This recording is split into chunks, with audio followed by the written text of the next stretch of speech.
Hi అండి. ఈరోజు మనం చేయబోయే రెసిపీ బెండకాయ మసాలా రెసిపీ చేస్తున్నా. చపాతీలోకి కానీ రైస్లోకి కానీ వేసుకొని తింటే బాగుంటుంది.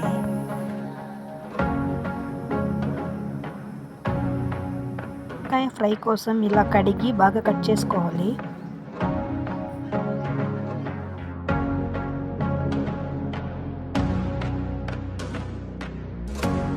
టమాటో ఆనియన్ ఇలా కట్ చేసి పెట్టుకొని ఫస్ట్ బెండకాయ ఫ్రై కోసం మసాలా ప్రిపేర్ చేసుకుందాం.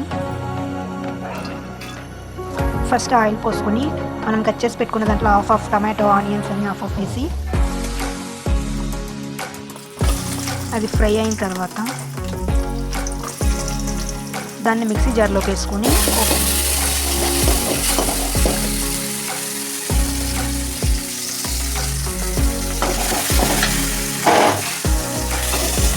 దాన్ని మిక్సీ జార్లో తీసుకొని అందులో చెక్క లవంగం కోరిండర్ పౌడర్ కారం పొడి టెంకాయ అంటే కోకోనట్ అవన్నీ వేసి మిక్సీకి వేసుకుంటే బెండకాయ ఫ్రై కోసం మసాలా రెడీ అయినట్టే.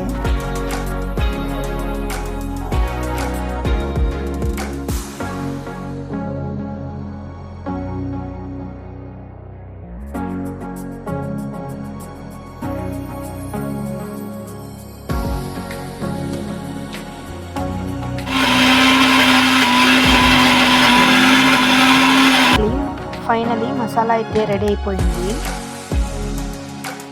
మనం ఫ్రై చేసుకున్న పాత్రలోనే ఇప్పుడు బెండకాయ ఫ్రై చేసుకుందాం. గ్యాస్ని సిమ్లో పెట్టుకొని ఈ బెండకాయ బాగా ఫ్రై అయ్యేంత వరకు మనం వేయించుకోవాలి. బాగా ఫ్రై అయితేనే మసాలా కూడా బాగుంటుంది. మనకి బెండకాయ మసాలా కర్రీ కూడా బాగుంటుంది. ఇప్పుడు ఇలా చిన్న మంట మీద పెట్టుకొని ఫ్రై చేసుకోవాలి. మెరూన్ కలర్ వచ్చేంత వరకు ఫ్రై చేసుకోవాలి.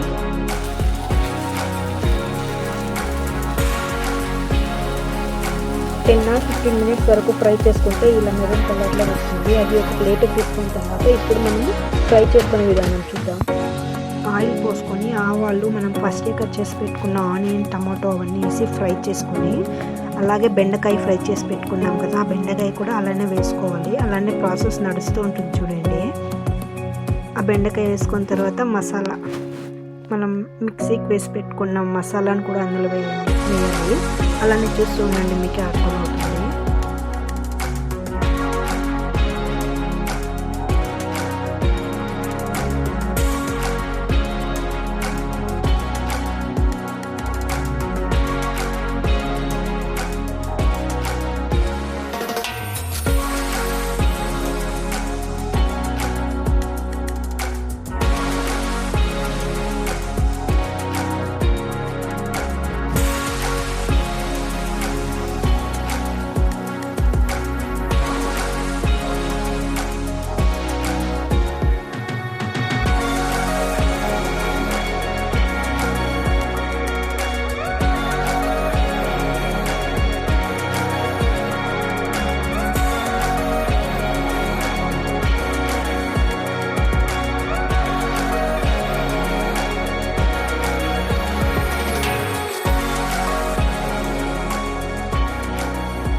బెండకాయ వేసిన తర్వాత 5 minutes ఫ్రై చేసుకొని ఆ తర్వాత మనం మిక్సీకి వేసి పెట్టుకున్న మసాలాని కూడా అందులో వేసి అది ఒక 10 minutes ఫ్రై అయిన తర్వాత ఒక 1/4 లీటర్ ఆఫ్ వాటర్ పోసి సిమ్లోనే పెట్టి బాగా ఉడికించండి. బెండకాయ ఎంత బాగా ఉడుకుతుంది.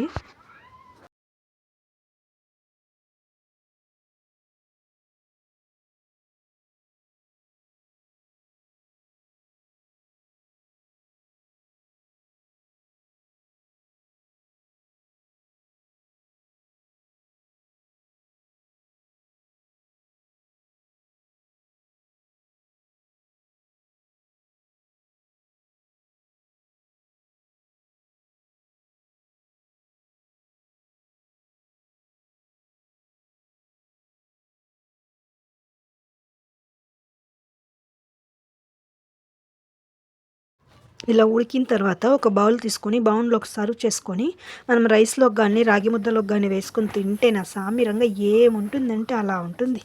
నాకు నచ్చినట్లయితే ప్లీజ్ డూ సబ్స్క్రైబ్ చేసుకోండి అవ్వా.